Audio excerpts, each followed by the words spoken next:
So have you bought a Blue Yeti, or you're thinking about buying a Blue Yeti and you're wondering how to get the best sound out of it? Well, if that's you, then stay tuned because we'll be talking about just that.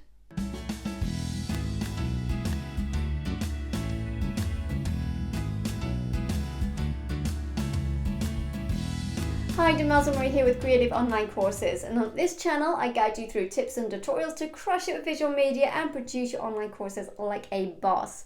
I also go behind the scenes with a vlog of what it's like to be a mum entrepreneur, so if you are new here, please consider subscribing. As mentioned in the introduction, we're going to look at how to get the best sound quality out of your Blue Yeti microphone.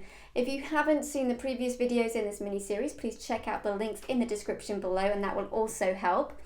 So just to take a quick look here, we're going to start with the gain, and here you've got the gain knob, which you can turn obviously up and down.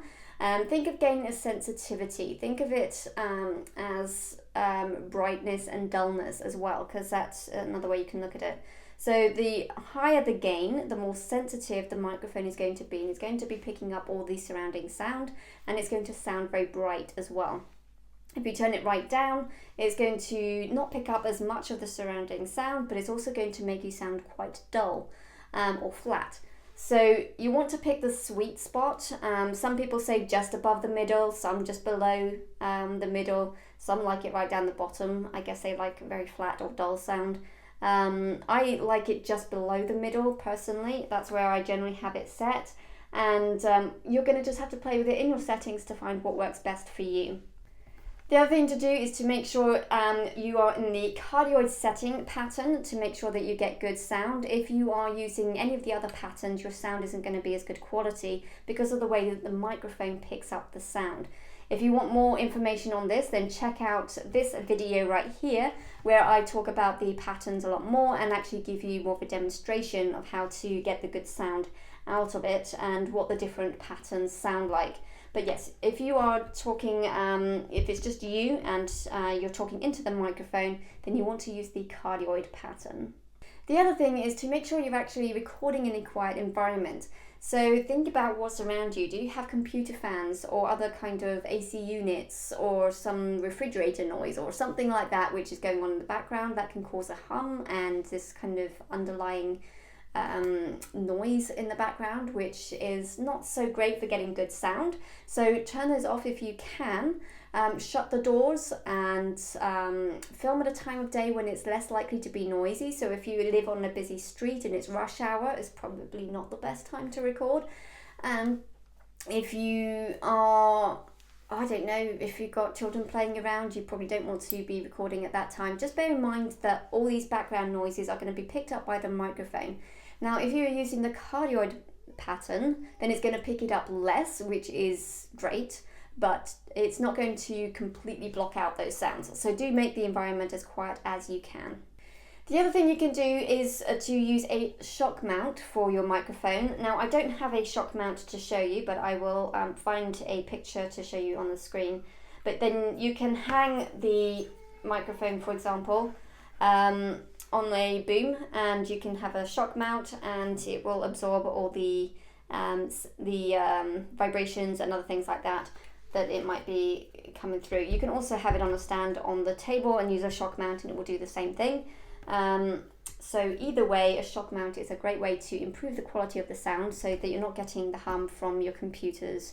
Like for example, if it's resting on the desk like it is now, and the computer's on the desk and it's running away, it causes a vibration on the desk and the microphone picks it up as a hum. So if that is happening, then the way to get rid of that is to use a shock mount, and you may need to mount it actually on a boom mic, on a boom pole kind of thing, and have it mounted on those, something like that. The other thing you want to think about is the distance you are from the microphone. So you want to be about 6 to 10 inches away. So if I turn to the side, then you've got about the 6 to 10 inches here. And you also want to make sure that you are speaking into the side of it and not into the top like this. This is not where the microphone is pointing. The microphones are pointing out. So you want to speak to the label here, this blue microphone, this blue label, and speak to that, and then you are going to be basically in the right position for getting the best pickup of your audio. Okay, so you also want to keep in mind the sound levels. So here you've got a like a recording meter, like a visual of your sound. So you want to keep your sound in between the 12, about 12 to 9 to up to 6. Anything beyond that, if you're getting up to the 0, then you're going to be peaking and it's going to cause distortion. So you want to keep it around this area right here. So just to show you and demonstrate, I'm going to push the record button, and as you can see, this is green. That means you're very safe. The yellow area is safe as well. It's going up into a bit of orange as well, and that's absolutely fine. But you can see here that I've got some clipping. That means I'm actually going too high, and that's causing distortions. A lot of times this can happen when I'm using a T or a P or an S or something like that. As you can see, these are coming up in clipping here. So another way you can deal with that is to use a pop filter in front of the microphone. You can sit further back so that your sound is not quite as high on the microphone, and that will reduce the levels, and that will give you more opportunity to get good sound without the peaking. And as you can see, it's now leveled out a lot better, and I'm sitting a bit further back, so I'm probably about the 6 to 10 inches away now, and it's actually coming over quite well without the peaking. And as you can see in the monitor, it's mainly in the green and just going up to just below the 0, which is where you want it.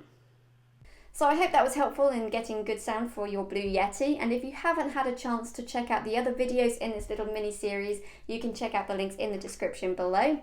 Also, please leave me a comment in the section below whether something was particularly helpful, or if you have other questions that I maybe haven't answered, leave me those questions and I will try and answer those for you.